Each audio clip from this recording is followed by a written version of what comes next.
Everyone, আসসালামু আলাইকুম। সবাই কেমন আছেন? আলহামদুলিল্লাহ ভালো আছি। তো আজকে আমরা বানাবো ইফতারের জন্য একটা স্পেশাল আইটেম, সেটা হচ্ছে বানাচ্ছি চিকেন ড্রামস্টিক। তো এটা বানাতে হচ্ছে আমাদের লাগছে আলু, লাগছে চিকেন, লং, আর হচ্ছে কালো গোলমরিচ, একটু আদা রসুনের পেস্ট আর লবণ দিয়ে এখন আমরা চিকেনটাকে সিদ্ধ বসিয়ে দিব। তো চলেন চিকেনটাকে এখন চুলায় সিদ্ধ বসিয়ে দেই। সুন্দর করে সিদ্ধ করে নিলাম। সিদ্ধ করে নিয়ে এভাবে কিমা করে নিয়েছি, আলুটাও সুন্দর করে ম্যাশ করে নিয়েছি। আর আমাদের যা যা লাগছে এখন হচ্ছে আমাদের লাগবে লবণ, লাল মরিচ, এটা হচ্ছে সাদা গোলমরিচের গুঁড়ো, আর হচ্ছে চাট মশলা, আর এখানে হচ্ছে শুকনো মরিচ, ধনেপাতা, আর লাগবে টমেটো কেচাপ।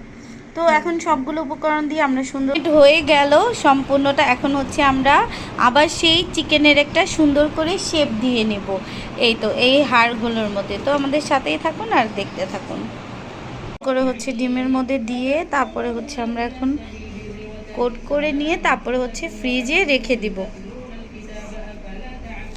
আমরা ডুবো গরম তেলের মধ্যে ভেজে নেব। বিসমিল্লাহ, এইটা একদম দিয়ে দিলাম সুন্দর করে।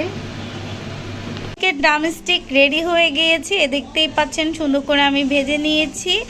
আর এখানে হচ্ছে আমি ডোনাটও রেডি করে নিয়েছি, চিকেন ডোনাট, এই যে। তো আপনারা যারা হচ্ছে বাসায় বানিয়ে খেতে চান অবশ্যই ট্রাই করবেন। আমি একই সেম প্রসেসে ডোটা দিয়েই হচ্ছে আমি এটাও বানিয়ে নিয়েছি। তো কার কাছে কেমন লাগলো অবশ্যই জানাবেন, আর আমাদের চ্যানেলটা সবাই সাবস্ক্রাইব করে দিবেন। সবাই ভালো থাকবেন, সবাই আমাদের জন্য দোয়া করবেন। আজকের মতো এখানেই বিদায় নিচ্ছি। আসসালামু আলাইকুম।